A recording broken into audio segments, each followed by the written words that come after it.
Today is April 11th, 2023. My name is Joe Reingold, and I'm here interviewing Louis Buddy Gilbert. Hi, Louis. Hi, Buddy. Good, thanks. Tell us about your life, what you know about your background, your family, and anything you'd like to add about growing up. Got a lot of history here. Okay. It's nice to share it with you. I was born in Fort Worth, Texas, April 20th, 1929, in the St. Peter's Hospital there. And I was later named, my whole real name is Louis Guilford Benjamin Gilbert, later nicknamed Buddy by my sisters. And I was one of 3 children. I had 2 older sisters, Jasonda and Cecile, and I was the baby in the family. Go ahead. And Okay. Let me tell you something about myself.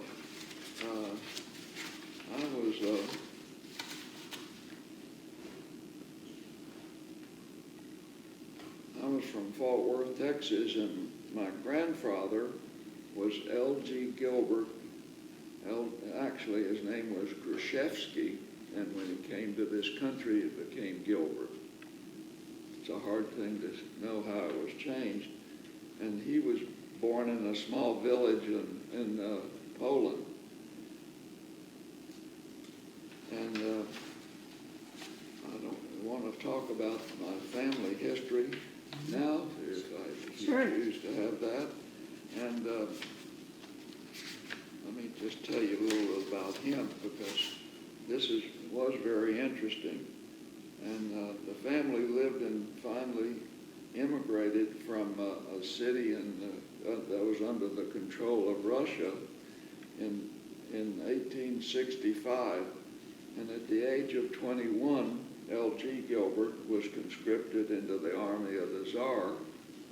He didn't like the army, and after 24 hours he escaped and ultimately made his way to America.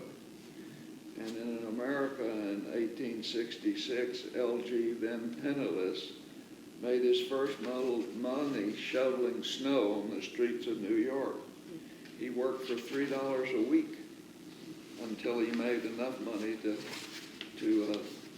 start on his job, which was like a peddler. And he started moving all over the country to Georgia, and then he became as a peddler. He was selling merchandise from a backpack, and he eventually made his way to Lafayette, Alabama. He was the only Jew in town, and with his wonderful personality, became popular in the community. People suspicious of his accent and his name, and it was a little bit of a problem. But then a Christian minister who had befriended him suggested he change his name to Gilbert, which he did. And I guess that was the beginning.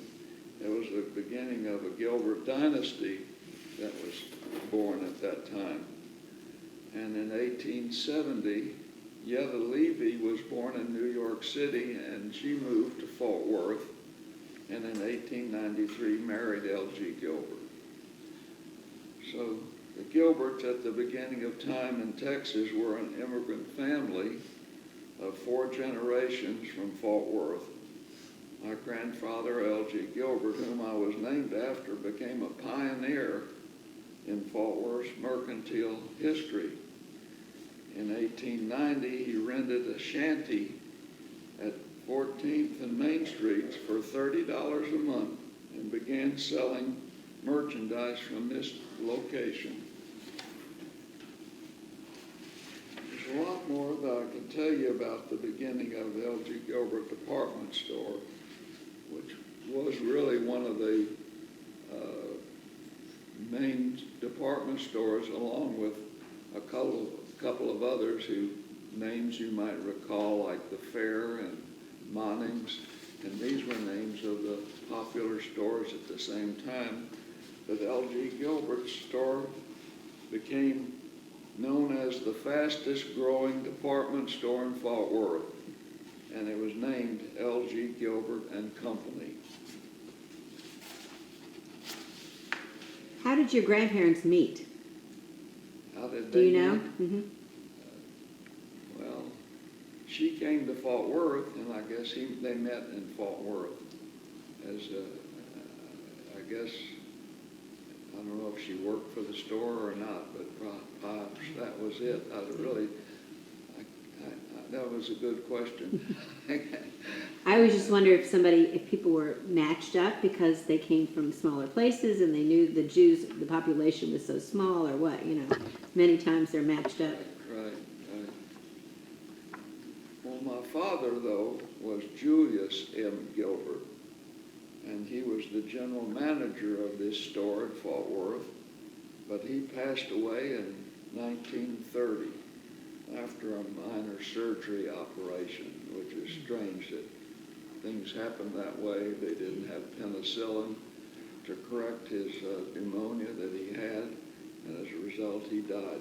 And I was just at 1 year old when he passed away, so I really didn't know my father, unfortunately. And other members of the then Gilbert family were Sidney, Dave, Saul, Reba, and Tootsie. And for years, the Gilbert family store had been recorded in Fort Worth history books. And all of these kids all had a place in the store to work. My mother's family were also from Fort Worth, and they were the Antwilds. She was one of 7 brothers and sisters. And my home in Fort Worth, would you like to know about that? Sure. Was at 1205 Clara Street in what they called Mistletoe Heights. And this home was a Texas Historic Landmark home. This home shared with my mother Mamie and sisters Jasonda and Cecile. And I lived in Fort Worth and graduated from Paschal High School, which a lot of people knew. And in 1946, after graduating high school, my mother had married, and after being a widow for 16 years, my sister had met and married a soldier boy in Fort Worth, and he was from Pittsburgh. So naturally, Mother ended up going to Pittsburgh to see her, and she ended up marrying Dr. Samuel Lichter, who was a dentist in Pittsburgh. And I moved on to Pittsburgh myself after I graduated high school, and I matriculated at Penn State University, and I graduated in 1950 with a bachelor's degree in journalism. Had a number of honorary things such as the honorary Cormet Nu, Alpha Delta Sigma. These were all honorary things that took place. A member also of Zeta Beta Tau fraternity. And after leaving Pennsylvania, I moved back to Dallas after graduation from college, and I began a long career with the Dallas Times-Herald newspaper advertising department. And I had a lot of managerial roles in the classified, retail, and national divisions. And I also won many recognition awards for outstanding leadership and salesmanship. My later interests in life were volunteer work with the Dallas Chamber of Commerce. There I also was in what they call the Lasso Club. We tried to make companies aware of their roles in Dallas and the jobs that they were to take on. And my military obligation, I didn't have to go to the service, but I was with the Texas Air National Guard from 1951 to 1957. And that probably brings you up to date. pretty much. How did you pick Dallas instead of moving to Fort Worth or some other city when you came back from Well, I college? had a sister, Jasonda Fox, and she was married to Dr. Albert Fox, a dentist. And he had come from Dallas to Fort Worth to court her for years, for I don't know how long, but they got married, and so she was very happily situated in Dallas. And naturally, being the older sister, we probably thought that was the thing to do, is to follow her, and we did. And well, Cecile had already married this soldier boy and moved to Pittsburgh, so I was still just Fort Worth to Dallas, and living here. At what point were you no longer a bachelor? Oh boy, that's a story. You know what? I'd like my wife to tell you this The story story? about how we met. Okay. It's a very unusual situation, and I'd like to step aside and let her tell you that. We'll give her a chance. Okay. So how did your family grow once you got married? Oh, well, we had 3 children, and wonderful, wonderful group of kids. And they are, Tammy was our first one, big-eyed baby, just beautiful as she could be. And she lives in Dallas now. She's a flight attendant for American Airlines. And Jeff lives in McAllen, Texas, and he's an attorney. And he's married to Madeline, and Tammy married a Dallas boy, George Bramnick, and they met in college. They met in college, but they didn't date. They finally dated in Dallas because he was a member of what they called the Mixed Nuts group. Mm-hmm. He planned parties for kids, for the Young adults. For the young adults. Right. And Tammy sort of helped him, and she sat at the desk taking tickets or selling tickets or something. And it took a while for them to become enraptured. And they finally did, and they got married. And then that was Tammy. And then Jeff came along, and he's now an attorney living in McAllen, and he's married to Madeline, who was a young lady in that part of the country.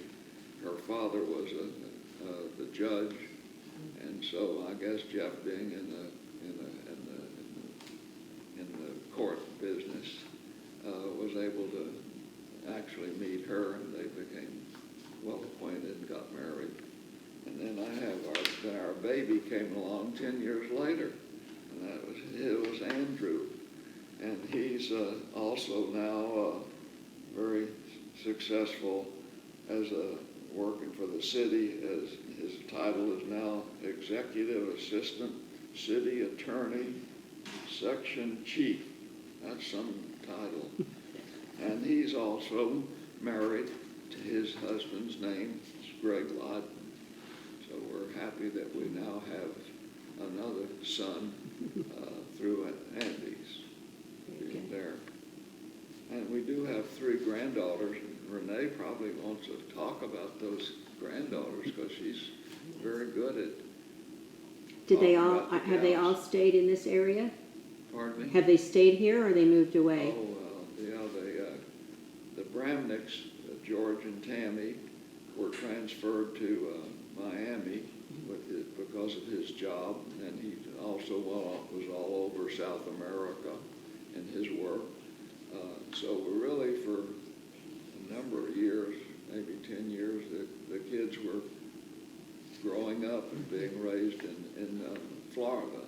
But it gave us an opportunity to run back and forth to Florida for an occasional visit, and that was great. But then sooner or later, they moved back to Dallas, and that's where we are so thrilled to have them here.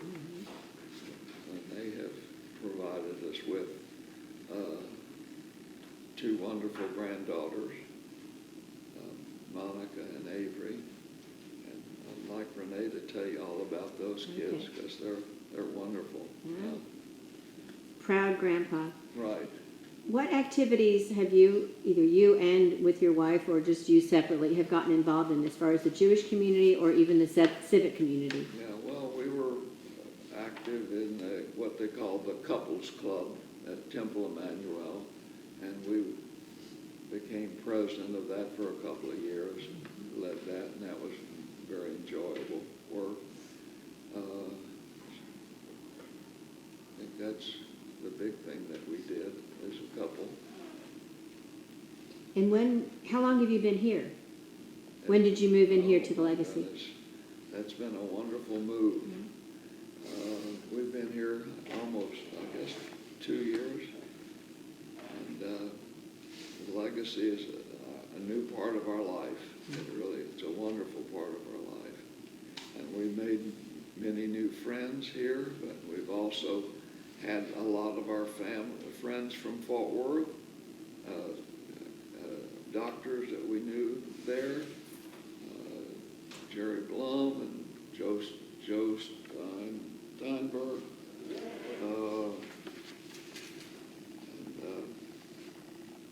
Let's see. So it's a new chapter in your life here. And it's been a good one so far, right? Yes, You said? very good. Mhm. Very happy. Okay. Is there anything in particular that you can think of, Buddy, that you are really proud of, a project you worked on or something connected to your work at some point, an activity that you did that you're really, really proud of? Well, as a man and a boy, I enjoyed scouting, and I became the chartered organizational representative of a scout troop that we had at the Temple Emmanuel. Mm-hmm. And that's been a good thing. As I say, and then also that life of with the Chamber of Commerce was very important to me. I've won a whole lot of awards through this Lasso Club, they called it, and the leader of some of the groups. And doing that, I became a leader in that respect.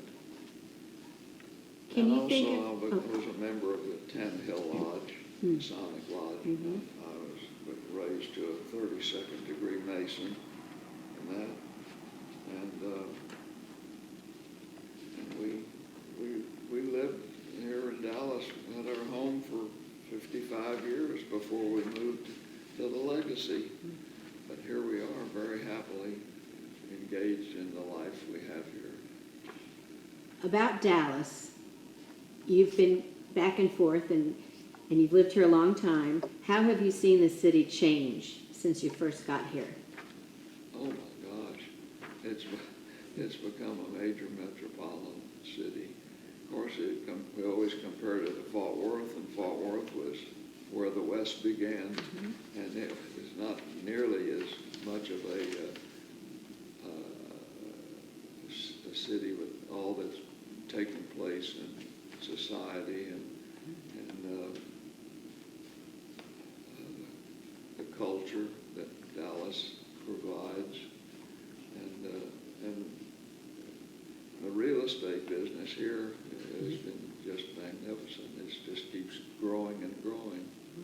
That's right. Can you think of anybody, this is one of my favorite questions, that you would consider a role model through the years? As a male role model? Well, whichever. But that's good, a male role model, okay. Well, I grew up, as I say, with an uncle, my mother's brother, who was a doctor in Fort Worth, and he sort of looked after us and raised us. So if any kind of a role model, I would have admired him very much.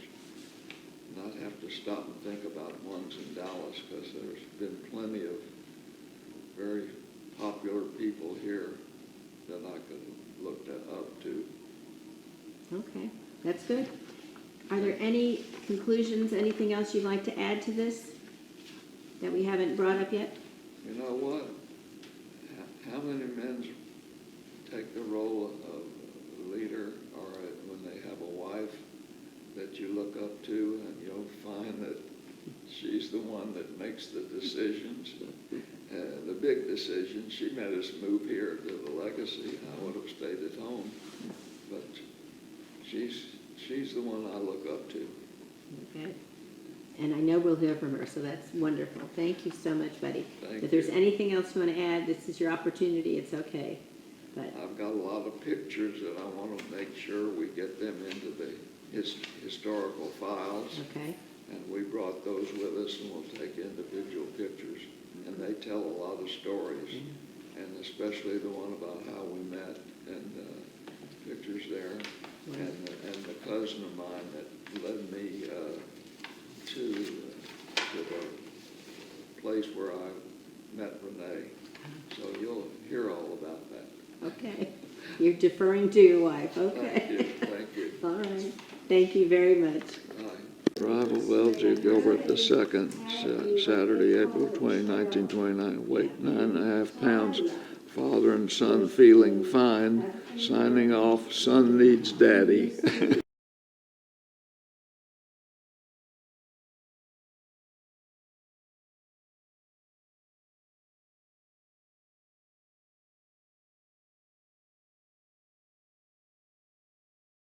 Well, this was an interesting story, you know, because my people in the office thought I didn't tell them that I was going to get married, and I didn't know I was going to get married. What a surprise to everyone. How fun. Did he have a hard time with that? That's hard. This was, they filmed this on Channel 4. Wow. Oh, this is the Gilbert family.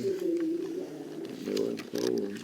The next level out of kindergarten was in first grade or second grade, and he'd come back and ask me for money for something, or he said, can you write a note to my teacher about such and such? And he'd say, don't write on that kind Did of you get paper. that? You didn't get that top. You know, or the kids.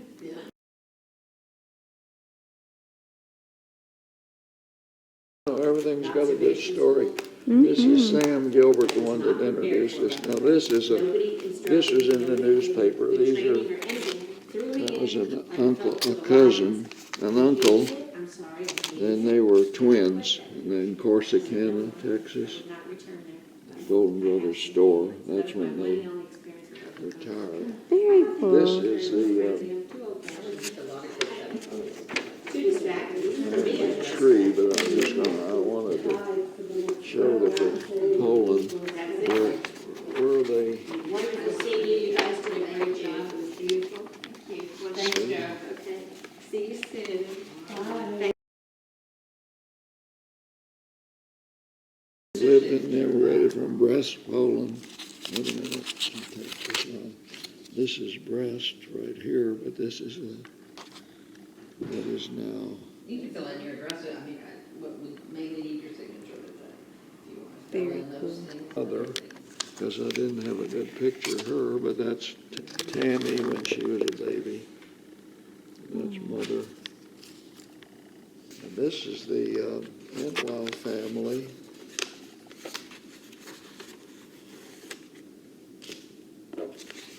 Are you related to Gerald? Hmm? Gerald Antwile? Yeah, he's first cousin. Oh, fun.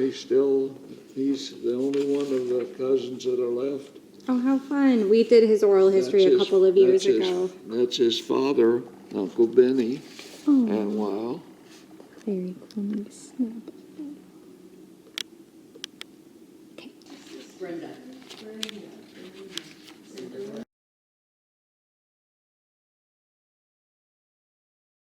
Married, that's not a bad picture. And you, besides your volunteer work, Been my stepfather.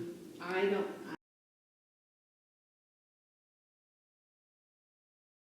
This is a grandmother and all my psychiatrist and works all first day cousin. to be able to.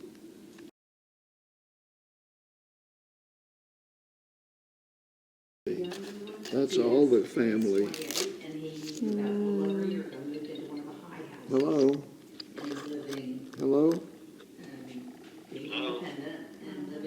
Yeah.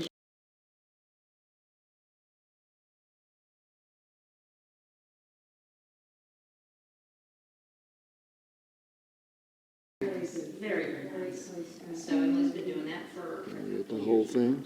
I did get the whole Huh? thing.